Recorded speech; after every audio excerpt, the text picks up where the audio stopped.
जय हिंद दोस्तों। Let's study 41 में आप लोगों का स्वागत है। दोस्तों, मैं हूं घनश्याम यादव और मैं आप लोगों को ऑल कंपटीशन से संबंधित प्रश्नों को हल करा रहा हूं। और इस सीरीज में जो मैं ये सीरीज पढ़ा रहा हूं, इस सीरीज में प्राचीन भारत, मध्यकालीन भारत और आधुनिक भारत के बारे में पढ़ाऊंगा। और प्रेजेंट टाइम में मेरे द्वारा प्राचीन भारत का सीरीज चल रहा है और इस सीरीज में मेरे द्वारा ऑल कंपटीशन से संबंधित प्रश्नों को हल कराया जा रहा है। तो दोस्तों, आज का जो चैप्टर हम लोग का होगा वो होगा ऋग वैदिक काल का चैप्टर। आज का जो चैप्टर होगा वो होगा ऋग वैदिक काल का चैप्टर। लेकिन ऋग वैदिक काल पढ़ने से पहले दोस्तों, सबसे पहले हम ये देखेंगे कि कल के चैप्टर में हम लोगों को क्या पढ़ाया गया था। तो दोस्तों, सबसे पहले आइए हम कल के चैप्टर को पढ़ते हैं और देखते हैं कि कल के चैप्टर में हम लोग क्या पढ़े थे। कल के चैप्टर में हमने आप लोगों को वैदिक सभ्यता के बारे में पढ़ाया था और उसमें पहला प्रश्न था कि ऋग वैदिक काल में कैसी सभ्यता थी। ऋग वैदिक काल में कैसी सभ्यता थी? तो दोस्तों, उसका उत्तर था ऋग वैदिक काल में ग्रामीण सभ्यता थी। फिर अगला प्रश्न हमने आपको बताया था कि ऋग वैदिक काल में सबसे प्रमुख पशु गाय हुआ करती थी। और दोस्तों, ऋग वैदिक काल में सबसे प्रमुख कार्य कृषि का हुआ करता था। और फिर अगला मैंने बताया था प्रश्न कि ऋग वैदिक काल में गाय को अधन्या कहा जाता है। और दोस्तों, ऋग वैदिक काल में शासन राजतंत्र हुआ करता था। और दोस्तों, इसी कड़ी मैंने आप लोगों को बताया था कि ऋग वैदिक काल में सबसे बड़ी इकाई राजा हुआ करता था और सबसे छोटी इकाई ग्रामीण हुआ करती थी। फिर अगला मैंने प्रश्न आपको बताया था उत्तर कि ऋग वैदिक काल में वंश का निर्धारण कर्म के आधार पर होता था। और यही आगे चल करके दोस्तों, उत्तर वैदिक काल जब आ जाता है तो उत्तर वैदिक काल में वंश का निर्धारण वंश के आधार पर होने लगा था। फिर आगे हमने आपको बताया था कि दशराज का युद्ध आर्यों और 10 राजाओं के बीच में हुआ था और इसमें विजय आर्यों की हुई थी। और जो आर्य लोग हुआ करते थे उनके जो मुखिया थे उस समय भरत हुआ करते थे। यानी आर्यों का जो मुखिया थे वो भरत थे। और 10 राज का युद्ध 10 राजाओं के बीच में हुआ था, इसलिए 10 राजाओं और आर्यों के बीच में हुआ था, इसलिए इसे 10 राजाओं का युद्ध कहा जाता है। उसके आगे हमने आपको बताया था कि हमारे देश का नाम भारत भरत के नाम पर पड़ा था। और वैदिक समाज पितृसत्तात्मक समाज थी और लोहे की खोज वैदिक काल में हो गया था। वैदिक समाज पितृसत्तात्मक थी और दोस्तों, लोहे की खोज वैदिक काल में हो गया था। और अगला मैंने प्रश्न का उत्तर बताया था कि वैदिक काल में सबसे ज़्यादा टैक्स कृषि पर लगाया जाता था और जिसे हम बलि कहते हैं। वैदिक काल में सबसे ज़्यादा टैक्स कृषि पर लगाया जाता था जिसे बलि कहा जाता था दोस्तों। और वैदिक काल में धूसर, लाल, काला एवं मिश्रित मृदभांड मिले थे। और दोस्तों, वैदिक काल में 3 प्रकार के यज्ञ भी हुआ करते थे। जो पहला यज्ञ था वो अश्वमेध यज्ञ था, दूसरा वाजपेय यज्ञ और तीसरा राजसूय यज्ञ हुआ करता था। आर्य के समय में जो लोग संस्कृति नहीं जानते थे उन्हें अनार्य कहा जाता था। और दोस्तों, उसी समय की जो सबसे प्रसिद्ध नदी हुआ करती थी वह नदी सिंधु थी और सरस्वती थी। और सरस्वती को घग्गर भी कहा जाता था। दोस्तों, इसके आगे हमने आपको बताया था 6 दर्शन के बारे में। तो हमने पहले बताया था सांख्य दर्शन के निर्माता कह सकते हैं या रचयिता कहेंगे, ये कपिल मुनि हुआ करते थे। न्याय दर्शन के लेखक गौतम ऋषि हुआ करते थे और योग के पतंजलि थे। उत्तर मीमांसा के लेखक बादरायण थे और पूर्व मीमांसा के लेखक जैमिनी थे। इस प्रकार से सांख्य दर्शन के लेखक कपिल मुनि, न्याय दर्शन के गौतम ऋषि, योग के पतंजलि और वैशेषिक दर्शन के कणाद और उत्तर मीमांसा के बादरायण और पूर्व मीमांसा के लेखक जैमिनी थे। और छठों दर्शन को दोस्तों खश दर्शन कहते हैं। इस प्रकार दोस्तों, कल हमने जो आप लोगों को बताया था वैदिक सभ्यता के बारे में, इसका रिव्यू हो गया। और आइए दोस्तों, आज का चैप्टर हम लोग प्रारंभ करते हैं। तो दोस्तों, आज के चैप्टर में हमको पढ़ना है ऋग्वेद के बारे में। आज के चैप्टर में हमको पढ़ना है ऋग्वेद के बारे में। प्राचीन भारत इतिहास के स्रोत का ये चैप्टर आपका ऋग्वेद का आज का होगा। तो दोस्तों चलिए हम ऋग्वेद के बारे में पढ़ाई स्टार्ट करते हैं। तो सबसे पहला प्रश्न आया कि ऋग्वेद किसे कहते हैं। दोस्तों सबसे पहला प्रश्न ऋग्वेद में यही आया कि ऋग्वेद किसे कहते हैं। तो दोस्तों इसका उत्तर होगा ऋचाओं के क्रमबद्ध ज्ञान के संग्रह को ऋग्वेद कहते हैं। ऋचाओं के क्रमबद्ध ज्ञान के संग्रह को ऋग्वेद कहते हैं। और दोस्तों ध्यान देंगे हमारे वेद में 10,462 ऋचाएँ होती हैं। यहाँ पर देखेंगे आप 10,462 ऋचाएँ होती हैं हमारे ऋग्वेद में।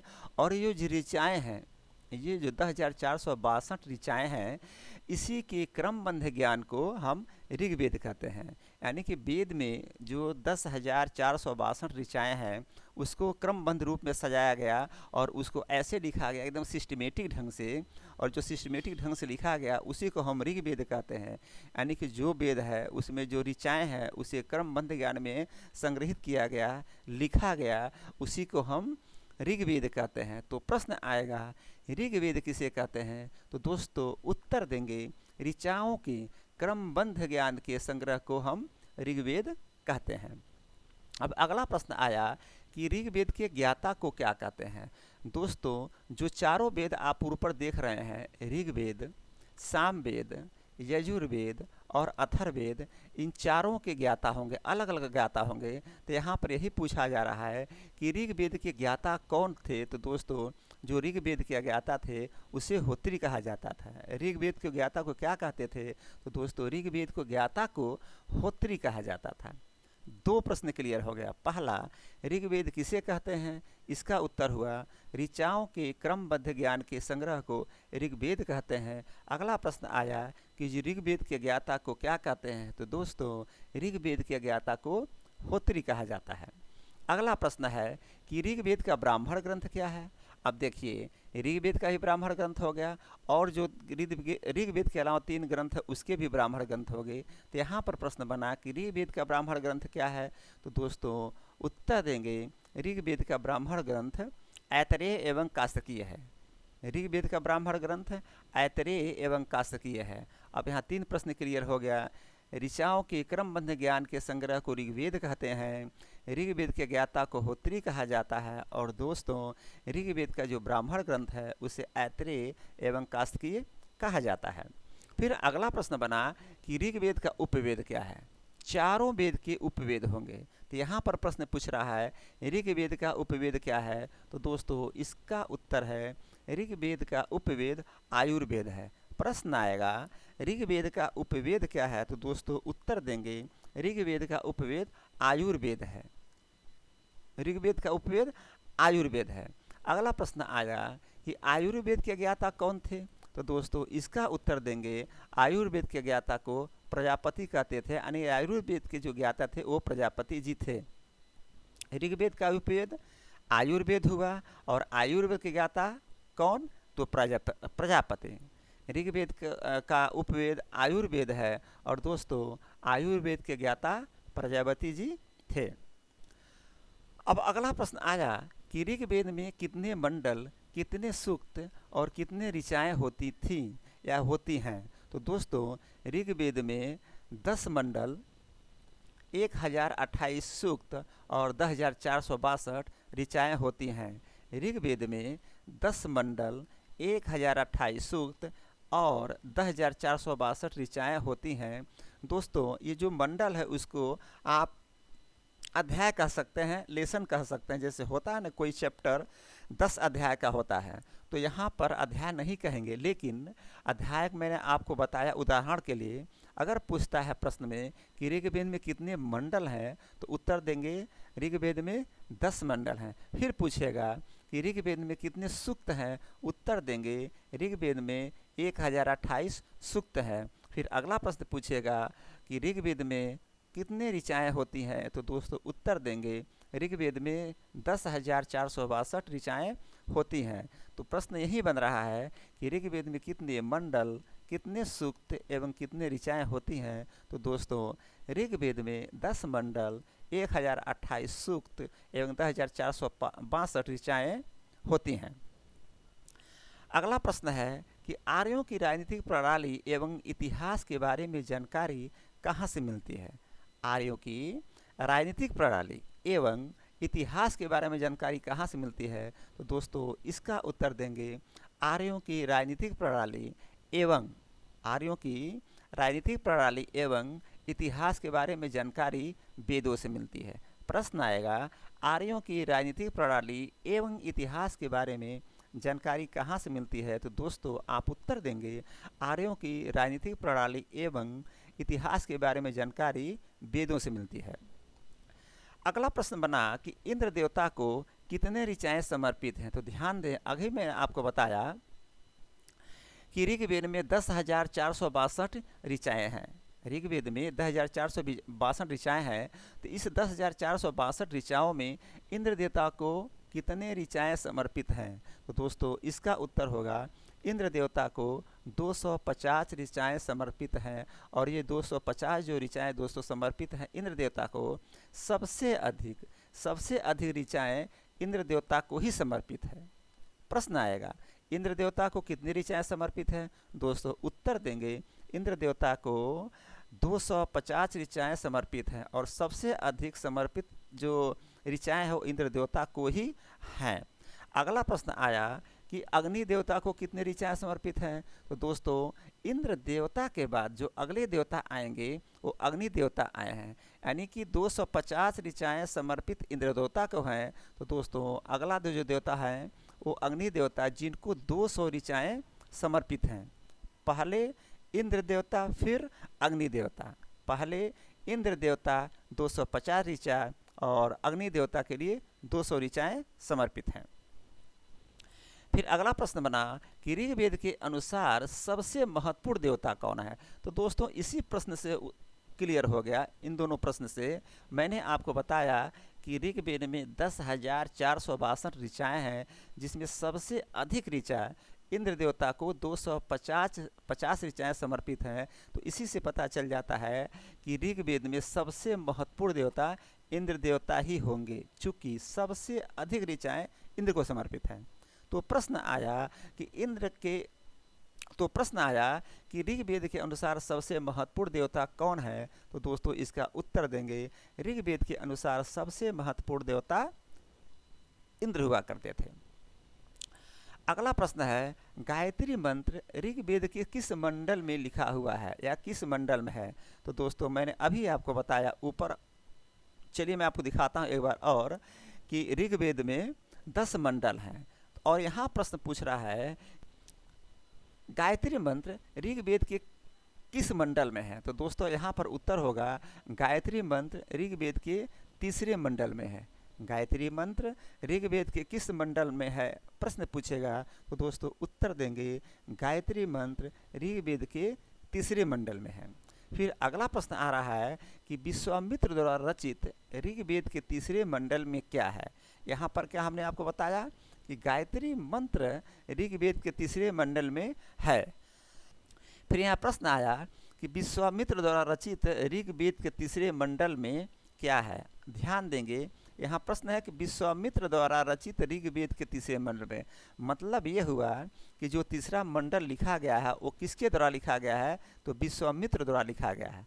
देखिए प्रश्न में ही उत्तर छुपा हुआ है, कह रहा है कि विश्वामित्र द्वारा जो रचित ऋग्वेद का तीसरा मंडल है, यानी कि तीसरा मंडल विश्वामित्र जी के द्वारा लिखा गया है। तो प्रश्न पूछ रहा है कि विश्वामित्र द्वारा रचित ऋग्वेद के तीसरे मंडल में क्या है, तो दोस्तों उत्तर देंगे विश्वामित्र द्वारा रचित ऋग्वेद के तीसरे मंडल में सूर्य देवता सावित्री को समर्पित प्रसिद्ध गायत्री मंत्र है।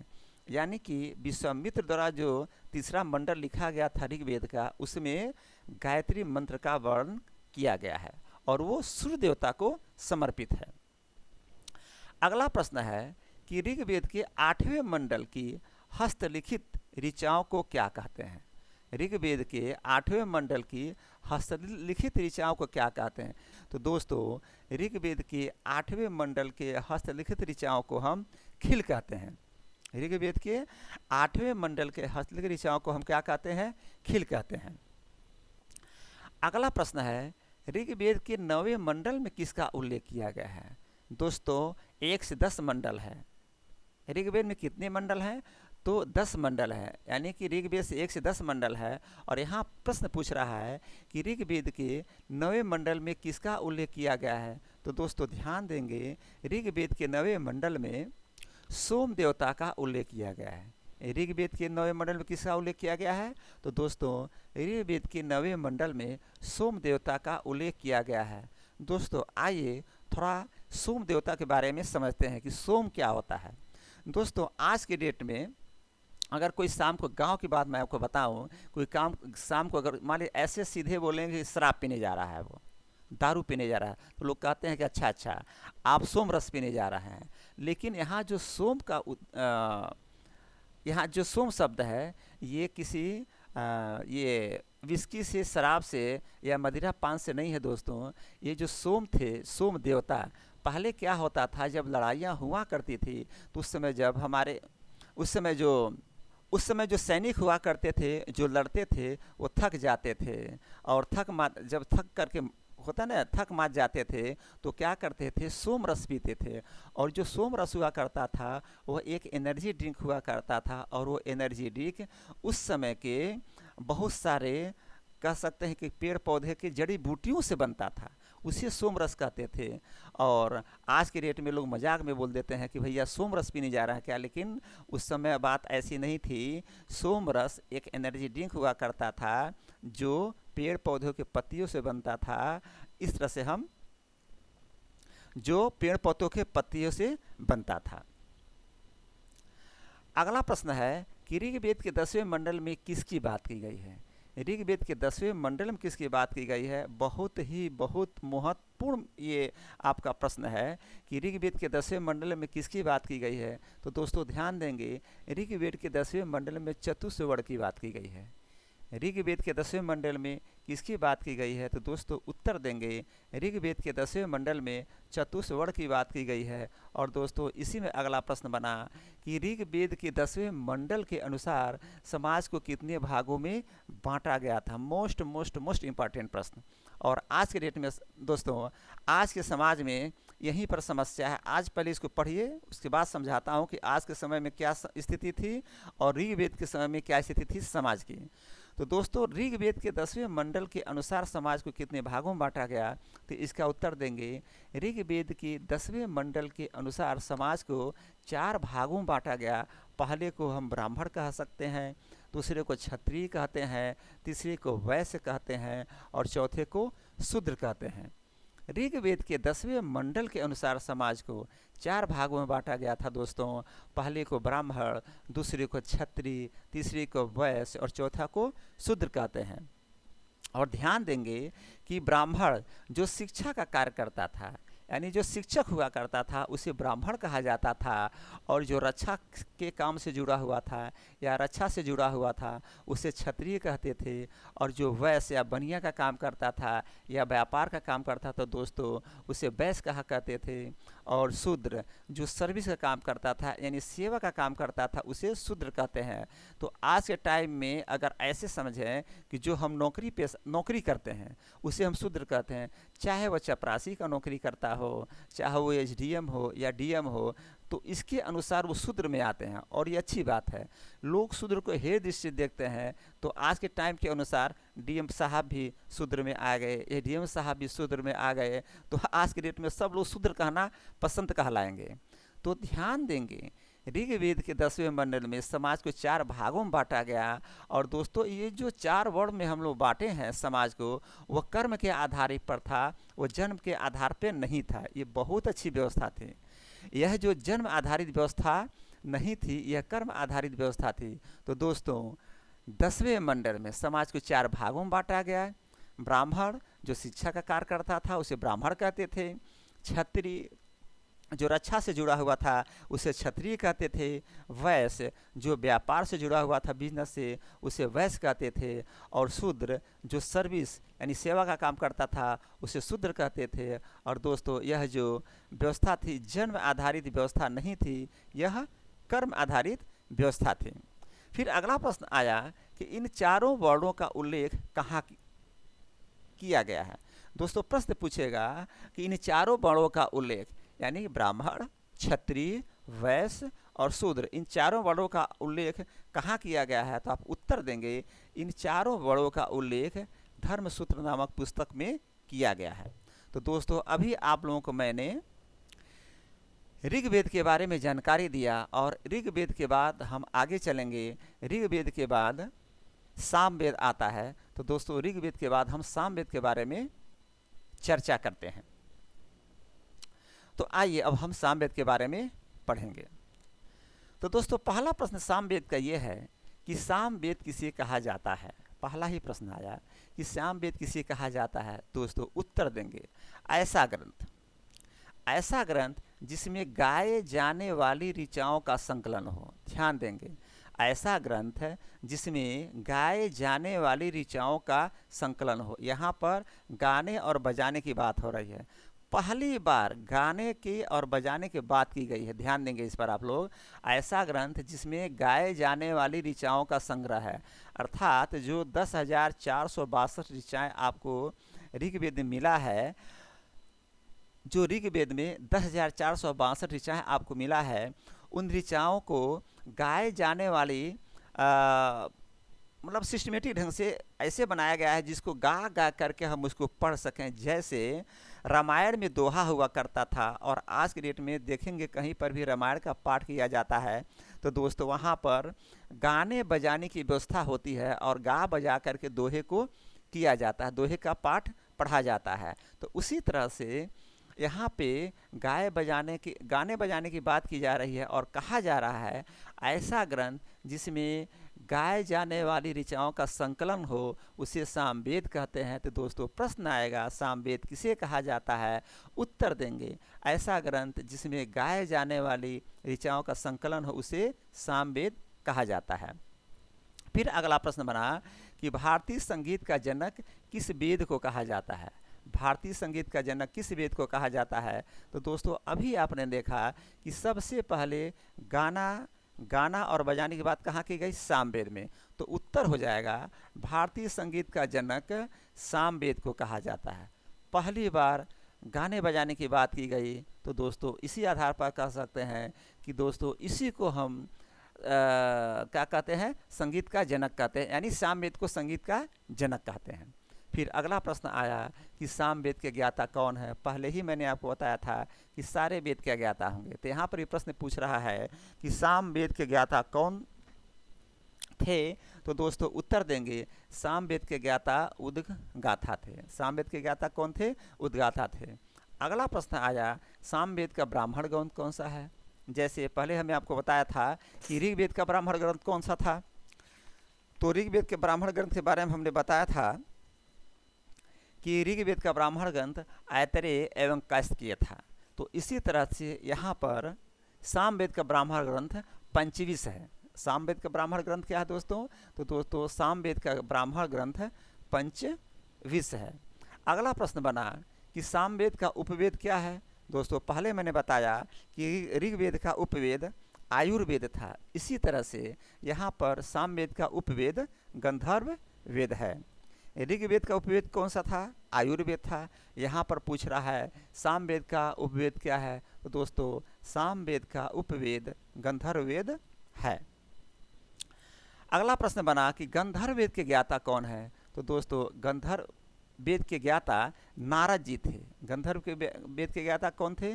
तो दोस्तों गंधर्व वेद के ज्ञाता नारद जी थे। यहाँ पर दोस्तों मिसप्रिंट हो गया है, ध्यान देंगे, ये गंधर्व वेद है।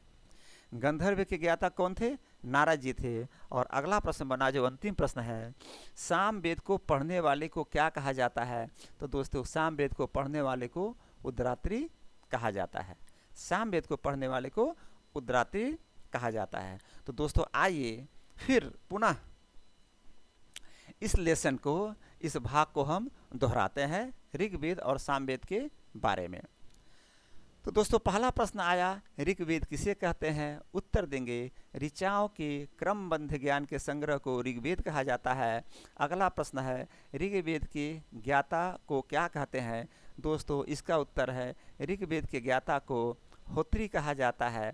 अगला प्रश्न है ऋग्वेद का ब्राह्मण ग्रंथ क्या है? दोस्तों उत्तर देंगे ऋग्वेद का ब्राह्मण ग्रंथ ऐतरेय एवं कास्तकीय है। फिर अगला प्रश्न है ऋग्वेद का उपवेद क्या है? तो दोस्तों उत्तर देंगे ऋग्वेद का उपवेद आयुर्वेद है। अगला प्रश्न है आयुर्वेद के ज्ञाता कौन थे? दोस्तों आयुर्वेद के ज्ञाता प्रजापति जी हुआ करते थे। और ऋग्वेद में कितने मंडल, कितने सूक्त और कितने ऋचाएँ होती हैं? दोस्तों उत्तर देंगे ऋग्वेद में 10 मंडल, 1028 सूक्त और 10,462 ऋचाएँ थीं। और आर्यों के राजनीतिक प्रणाली एवं इतिहास के बारे में जानकारी कहाँ से मिलती है? दोस्तों इसका उत्तर देंगे आर्यों की राजनीतिक प्रणाली एवं इतिहास के बारे में जानकारी वेदों से मिलती है। उसके बाद प्रश्न आया कि इंद्र देवता को कितने ऋचाएँ समर्पित हैं? दोस्तों उत्तर देंगे इंद्र देवता को 250 ऋचाएँ समर्पित हैं। और अगला प्रश्न है अग्नि देवता को कितनी ऋचाएँ समर्पित हैं? दोस्तों उत्तर देंगे अग्नि देवता को 200 ऋचाएँ समर्पित हैं।